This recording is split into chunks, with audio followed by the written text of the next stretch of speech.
Category O, Lecture 27, Categorification of Cell Modules. Let us start with a brief description of our setup.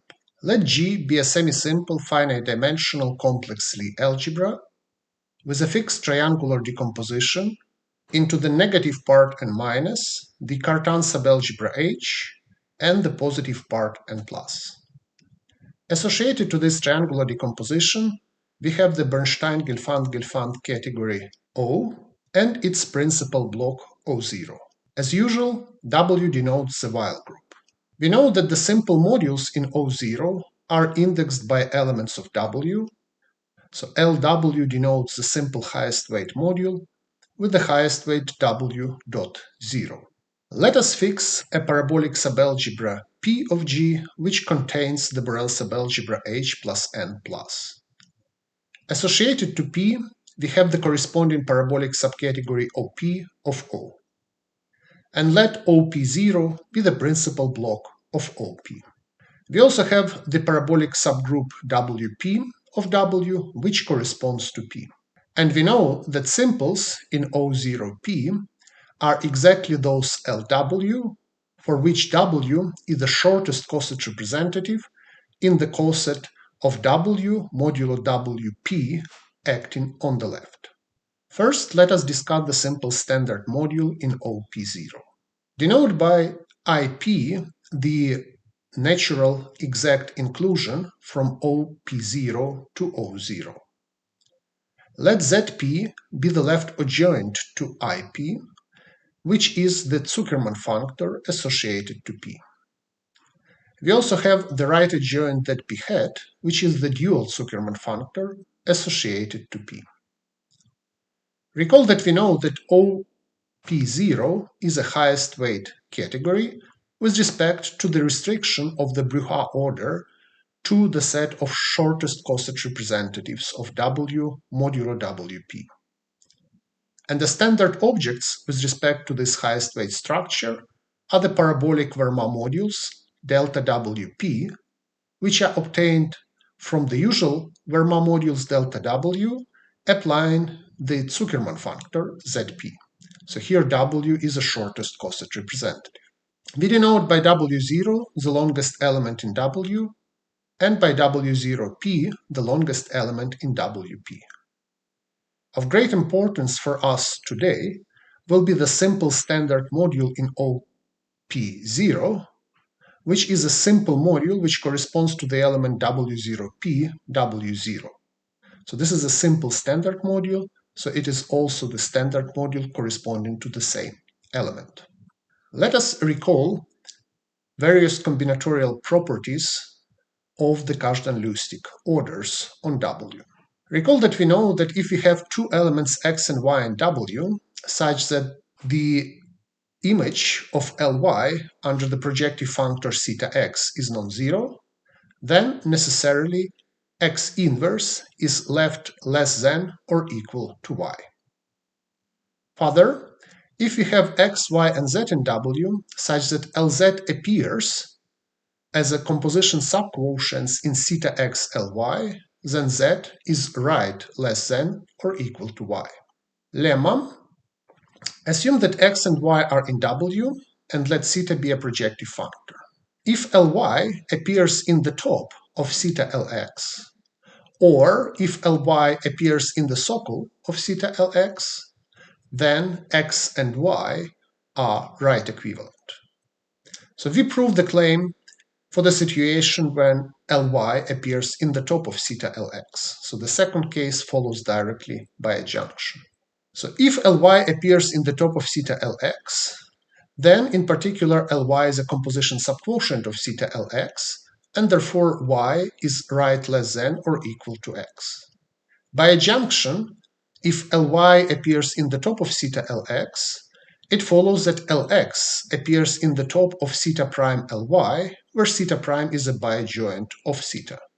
In particular, it follows that Lx is a composition subquotient of theta prime Ly, which means that x is right less than or equal to y. Putting the two claims together, we get that x and y are right equivalent. So now let us talk about the principal block of the parabolic category as a special case of the category OR hat. Denote by R the right cell of the element W0P, W0. Denote by R hat the set of all elements in W which are right less than or equal to this right cell. Recall that OR hat denotes the Serre subcategory of O0 generated by all simples LW such that W is an element in R hat. So we claim that O0P is equal to OR hat. Proof. First of all, we note that all tilting modules in O0P are of the form the image of some projective functor theta applied to the simple standard module LW0P W0. So being a standard simple module, it's a tilting module, and all other tilting modules can be obtained applying the projective functors. So in particular, it follows directly from the definitions that all tilting modules in O0P are objects in OR hat. However, all projective modules are submodules of tilting modules. Consequently, all projective modules in O0P are objects in OR hat. So this implies that O0P is a subcategory of OR hat. To prove the converse inclusion, we note that O0P contains the simple object LW0PW0 and is clearly stable under the action of projective functors. As we saw previously, OR hat is the minimal Serre subcategory of O, which has these two properties. So this implies that OR hat must be also a subcategory of OP0. And this proves our theorem. One of the main results for today's lecture is the following theorem, which is due to Irving. During this lecture, we will use superscript P to denote structural modules in the category OP0. For example, PW upper P is the indecomposable projective cover of LW in OP0. So in the case when W is the shortest coset representative. And so on for other structural modules. The theorem, which is due to Irving, assumes that W is the shortest coset representative. Then the following assertions are equivalent. The module PW upper P is injective.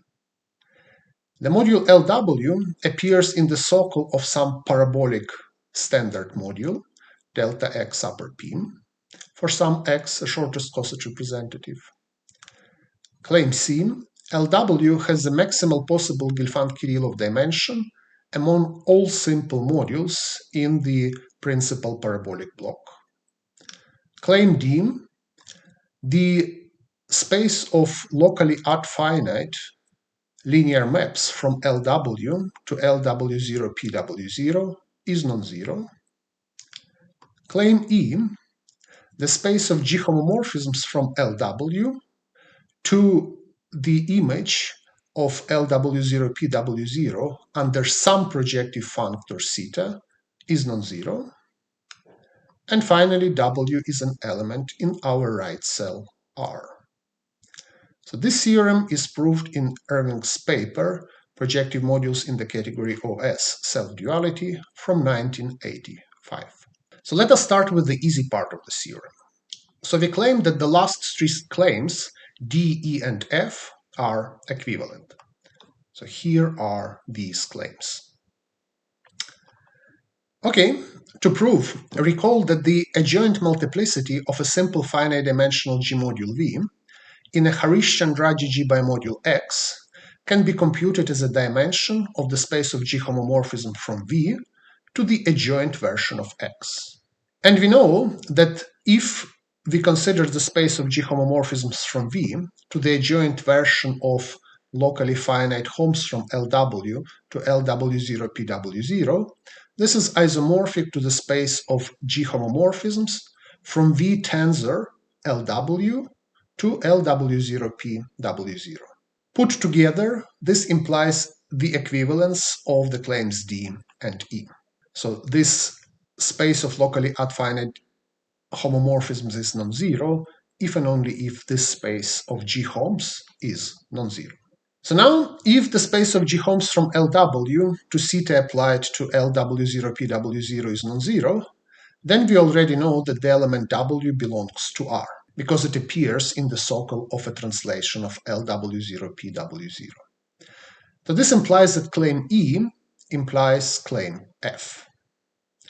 Conversely, if we have an element W, which is right equivalent to W0Pw0, and if we denote by dr the reflow element in R, then we have the following. So first of all, theta W applied to LdR has top LW by the definition of the reflow element, and theta W0Pw0 applied to LdR has top LW0Pw0. Using adjunction and the self-duality of involved modules, we have that LdR appears in the top of theta W inverse applied to LW, and therefore LW0Pw0 appears in the top of, we start from LW, apply theta W inverse, here we have LdR in the top, and now we apply theta W0Pw0, and we have LW0Pw0 in the top.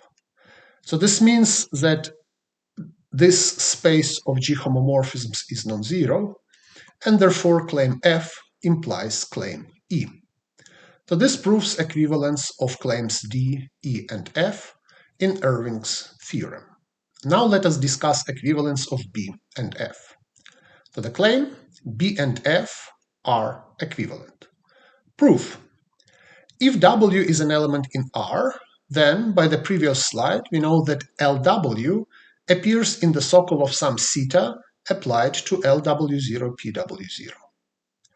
The module theta LW0Pw0 is a tilting module because LW0Pw0 is a tilting module, it's a simple standard module, and projective functors preserve tilting modules. So this means that this module being a tilting module, it has a standard filtration. And so any circular constituent of this module must be a circular constituent of some standard module. So this implies that F implies B. Conversely, if LW appears in the socle of a standard module, it also appears in the socle of the tilting envelope of the standard module. And since all tilting modules are of the form projective functor applied to LW0Pw0, we get that W is in R, which means that B implies F. Next, let us prove that the claims C and F are equivalent. So we give a proof in type A. So in type A, this claim follows from the following two lemmata and the properties of Lustig's A function, that the A function is constant on two-sided cells and strictly increasing along the two-sided order. So lemma 1, Gelfand-Kirillov dimension is constant on two-sided cells. First of all, we know that Gelfand-Kirillov dimension must be monotone along the right cells, as the right cells are defined using the action of projective functors, and projective functors do not increase Gelfand-Kirillov dimension. Further, Gelfand-Kirillov dimension must be monotone along the left cells, as these are defined using Enright's completion functors, and Enright's completion functors do not increase Gelfand-Kirillov dimension. Putting these two things together, we see that Gelfand-Kirillov dimension must be monotone along the two-sided order, and in particular it must be constant on the two-sided cells. Next, let us discuss an explicit formula for Gelfand-Kirillov dimension in type A.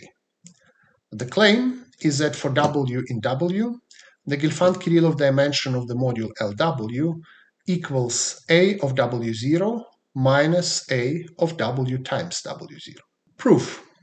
In type A, each two-sided cell contains an element of the form LW0QW0 for some parabolic Q. So this is a property of our description of Kazhdan-Lustig two-sided cells using Robinson-Shenstedt correspondence.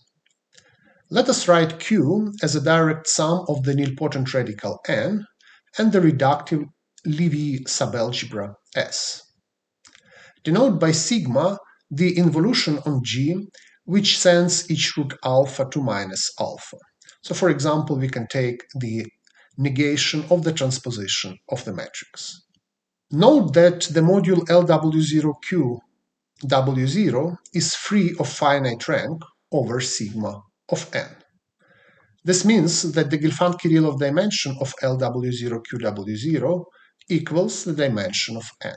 The latter equals the difference between the dimension of n plus, which is given by A of W0, and the dimension of S intersection with n plus, which is easily seen to be given by the value of the A function at the element W0Q W0. Let us now consider an SL3 example.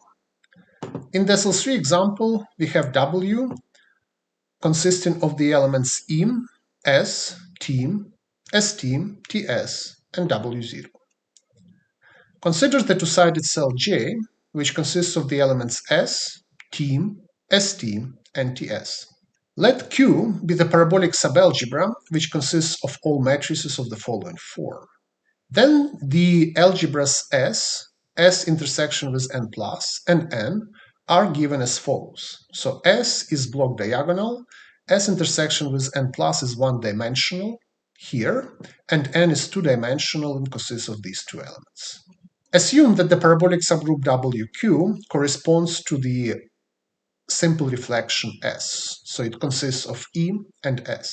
Then our two-sided cell J contains the element Ts, which is of the form S times W0, which is exactly W0Q times W0. The module LTS is free over sigma of n of finite rank, and its Gelfand-Kirillov dimension is 2, which is a dimension of n, and this is equal to 3, which is a dimension of n plus, minus 1, which is a dimension of the intersection of S and n plus. And this is exactly A of W0, 3, and A of S, which is 1. And this is a difference between these two. Next, let us discuss claim A in Irving's theorem. So let us discuss existence of projective-injective modules in OP0. Consider the space of all homomorphisms from the projective cover of LW0PW0 to this module LW0PW0. This space is obviously one-dimensional. Note that this projective cover is obtained from the dominant parabolic projective by applying the projective functor theta W0P W0. So by adjunction, we thus get that the space of homes from the dominant projective to the module theta W0 W0P applied to LW0P W0 is one-dimensional. Again, we know that the second module is a tilting module because theta is a projective functor and L is a simple standard module. And there is, of course, a unique and decomposable tilting module to which there is a non-zero homomorphism from the dominant projective. And this must be the dominant tilting module. And also, since projectives are submodules of tiltings, this homomorphism must be injective. Consequently, the dominant projective is a submodule of theta W0 W0P applied to L W0P W0. Recall that we know that if we start from a simple module and apply a projective functor from the same two-sided cell, then we get a module which is concentrated between the degrees A of R and minus A of R, so where R is a right cell of our simple module. And let D denote the Duflo element in R. As a consequence of the fact that the dominant projective module is a submodule of a tilting module, we get that the dominant projective module is concentrated between the degrees 0 and A of R. From the definition of the Duflo element, we know that in the degrees between 0 and A of R minus 1, inside the dominant projective module of category O, we cannot find any composition subquotients which are indexed by elements in our right cell. Consequently, for any W in R, the functor theta w kills all simple subquotients of the dominant parabolic projective in degrees between 0 and a of r minus 1. Recall also that in the degree a of r, there is a unique simple of Pe, which has the form Lw, where W is an element in R. And this is a simple Ld. D is a Duflo element in R. So this is a definition of the Duflo element. Consequently, if W is in R, then Pwp is of course theta W applied to the dominant projective, but theta W kills everything in all degrees except a of r, and the only thing which is not killed in the degree a of r is Ld. So therefore Pwp is theta W applied to Ld. But this means that Pwp must be self-dual and thus injective. So this is because projective functors commute with the duality, and Ld is obviously self-dual. Also note that if we have some indecomposable projective module in the parabolic, which is self-dual, then its index must belong to R, because it has a standard filtration, and all circular constituents of standard modules are indexed by elements in R. So this implies that the claim A of Irving's theorem is equivalent to the last claim of Irving's theorem, and hence completes the proof of Irving's theorem. Let us look at the SL3 example. So we have W, which consists of im, S, T, St, Ts, and W0. Let's take the parabolic subalgebra such that Wp is E and S. Then the set of shortest coset representatives is E, T, and Ts. The right cell R consists of T and Ts.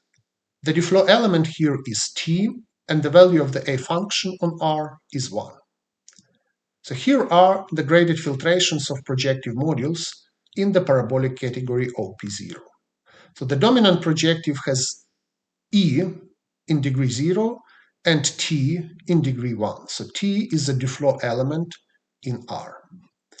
The projective for the element T has T in degree 0, T in degree 2, and the elements Ts and E in degree 1. And we see that up to graded shift, this is clearly self-dual. So similarly, the projective at Ts has Ts at the top, Ts in the circle, and T in between. So this is also self-dual up to graded shift. So in particular, we see that both Pt and Pts are injective modules. Irving's theorem admits a generalization to the categories of the form O R hat. Theorem due to Katerina Stropel and myself. Let R be any right cell in W and dr the Duflo element in this right cell.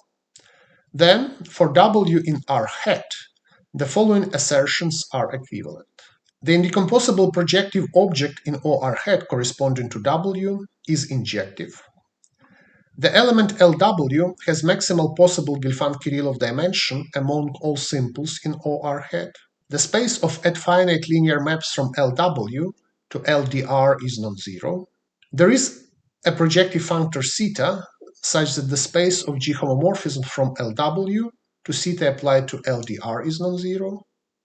And finally, W belongs to R. We want to note that OR hat is not a highest weight category in general, so the proof of this theorem requires some work. And this was proved in my paper with Katerina in 2008. Let us now discuss action of projective functors on projective-injective modules. Let R be any right cell in W. Consider the corresponding set R hat and the category OR hat.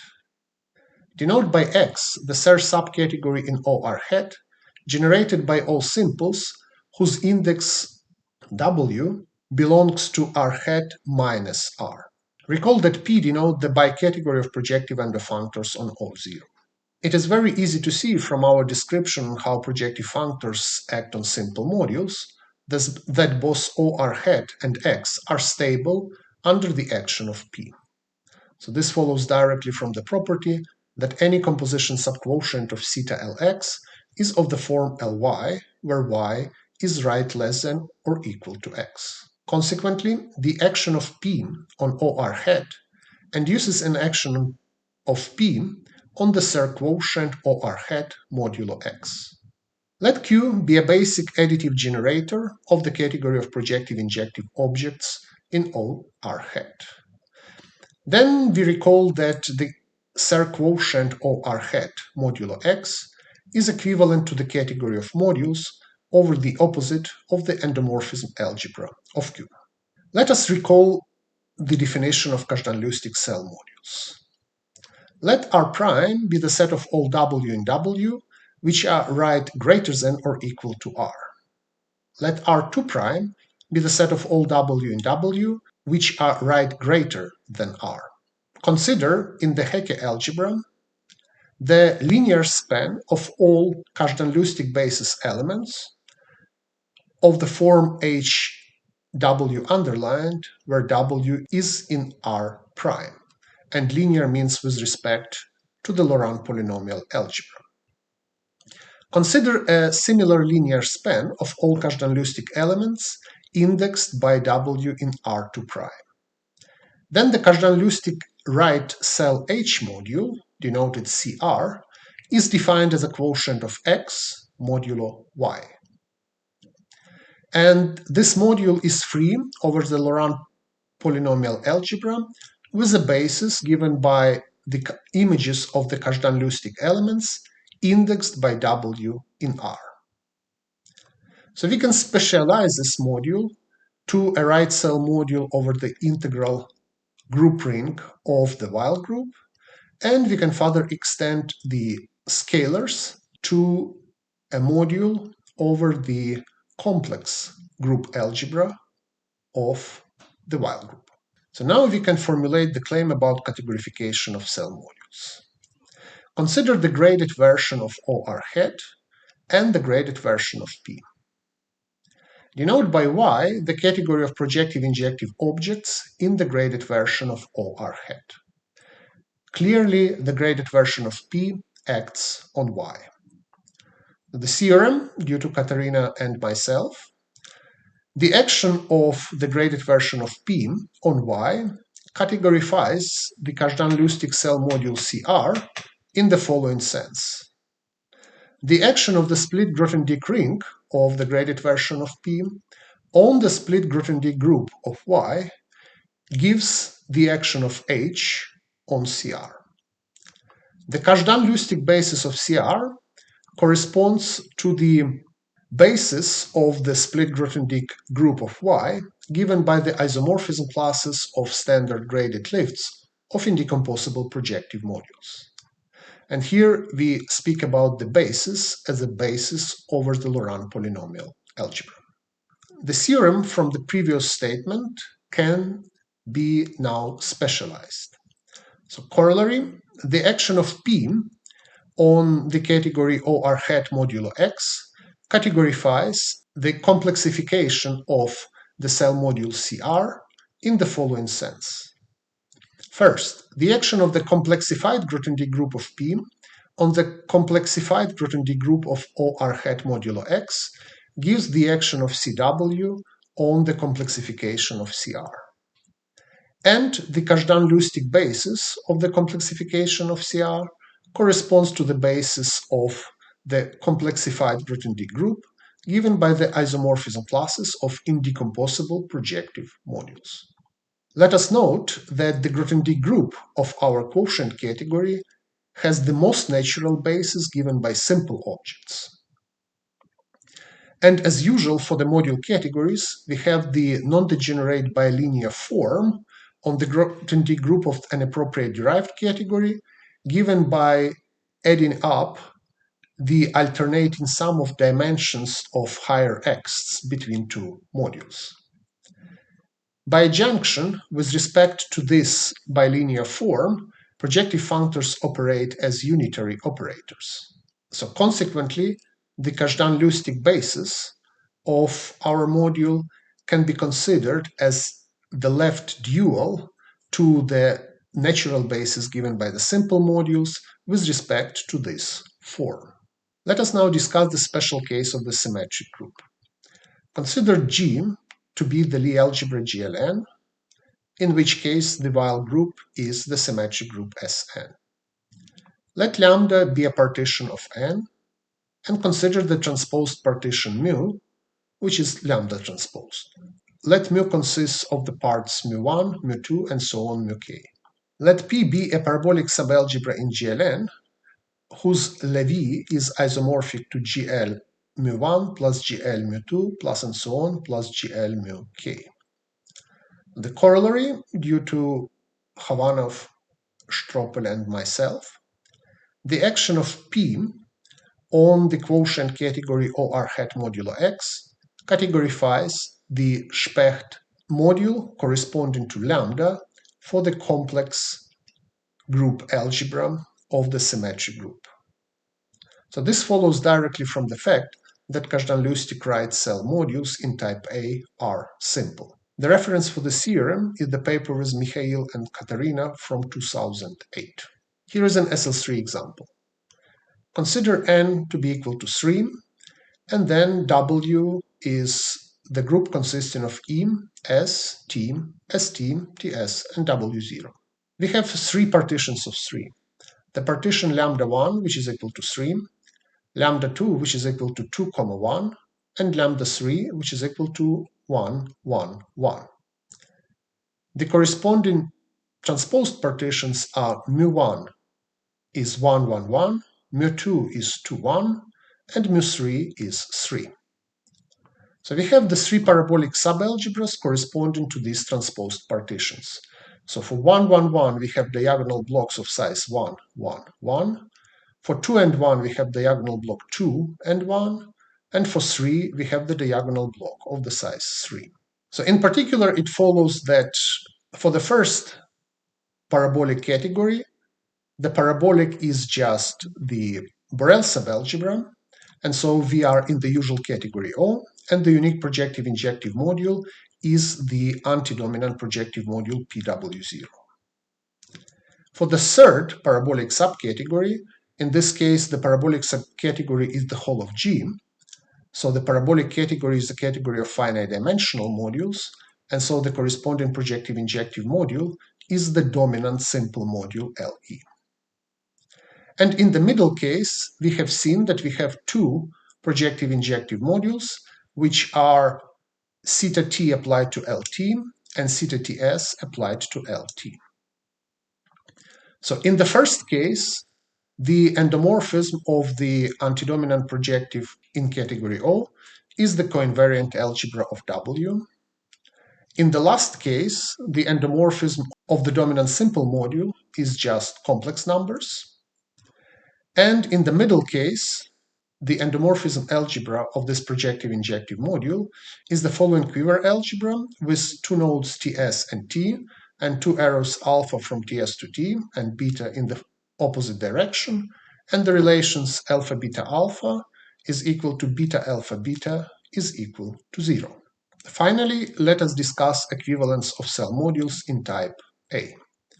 Theorem by Katerina and myself. Let G be of type A and R1 and R2 be two right cells inside the same two-sided cell. Then the actions of P on the two quotient categories OR1 hat modulo x1 and OR2 hat modulo x2 are equivalent. This implies that the above categorification of the Specht module is unique up to equivalence. So the proof of the theorem is a little bit involved, and the easiest way to see how it works is to use Joseph's completion functors or twisting functors, which give rise to such an equivalence and which commute with the action of P. We know that this is a type A phenomenon. There is no such result outside type A, so it is wrong in general in other types. So for further reads in relation to this result, I refer to my paper with Katerina, Projective-Injective Modules, Serre-Functors and Symmetric Algebras from 2008. Let us finish with some questions for PhD students. Question number 1. Prove with all details that all tilting modules in O0P are of the form theta applied to LW0P W0. Question 2.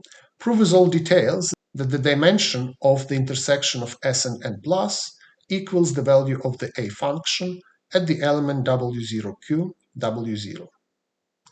Question 3. Prove the generalization of Irving's theorem to OR hat. Question 4.